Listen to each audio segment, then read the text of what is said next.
Solar panels have now overtaken all the world's hydrodams in terms of the electricity they generate. What does this actually mean for where our energy system is heading? Just to set the scene, today's date is 2025-05-29. For the first time since the 1940s, over 40% of global electricity is coming from low-carbon sources. That's a significant step. But I'm wondering, what's actually pushing this change right now? It's really a mix of renewables and nuclear.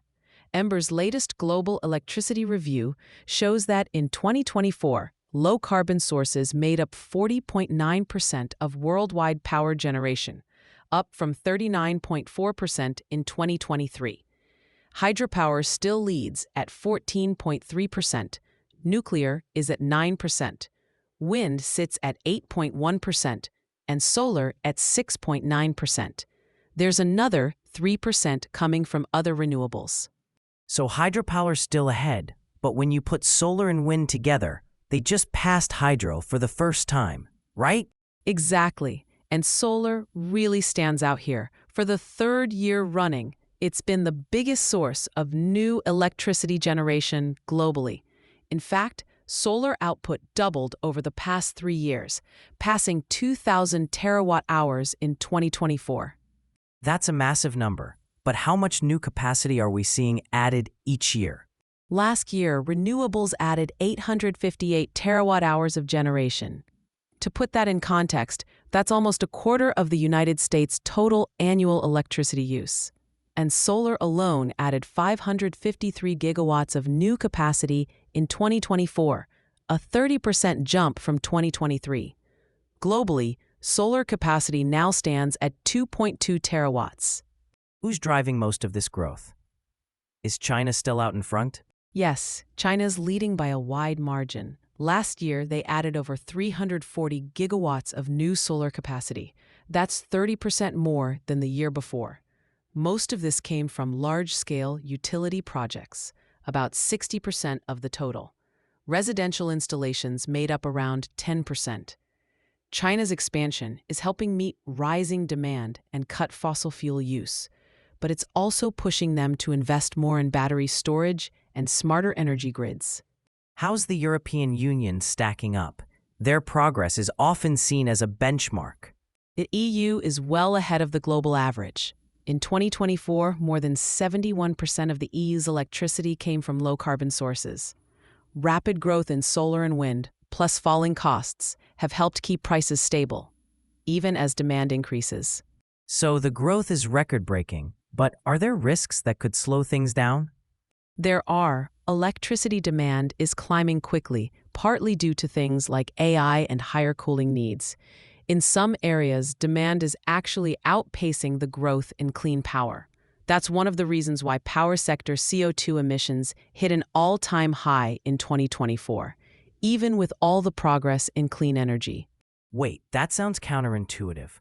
If renewables are growing, why are emissions still going up? It's about the rate of growth. To reach the global goal of tripling renewable capacity by 2030, we need at least 16.6% growth each year. Last year, it was 15.1%. That's substantial, but it's not quite enough. There are also big differences between regions, right? Not every country is catching up at the same speed. That's true. Many developing countries face bigger obstacles, such as limited financing, technology gaps, and grid issues. Still, some are making progress, using government incentives, international funding, and technology transfers. Things like concessional loans and grants are helping lower upfront costs. Plus, regional power pools and cross-border grids are making it easier to balance supply and demand. Given all these shifts, what's the next step for the global electricity system? There's a lot of optimism. Solar is now the main engine of the transition, especially when paired with battery storage. That combination is crucial for meeting rising electricity needs. And with costs for solar, wind, and storage continuing to drop, the pace could accelerate further. Are new technologies playing a bigger role now? Is it just batteries, or is there more happening under the surface?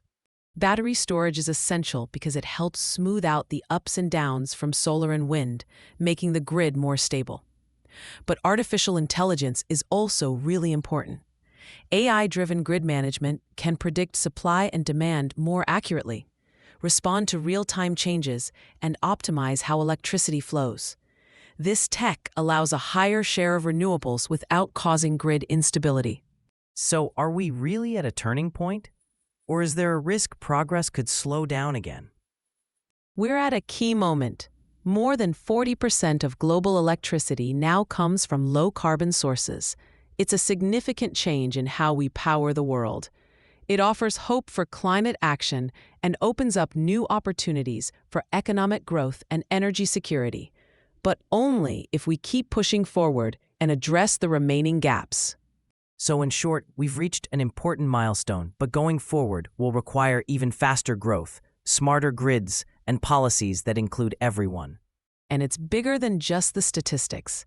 It's about transforming the basic structure of the energy system for the planet and for future generations. Thanks for joining us as we broke down the data and looked at what's really changing behind the headlines. This episode was brought to you by mynews.studio. You can try it now, free of charge.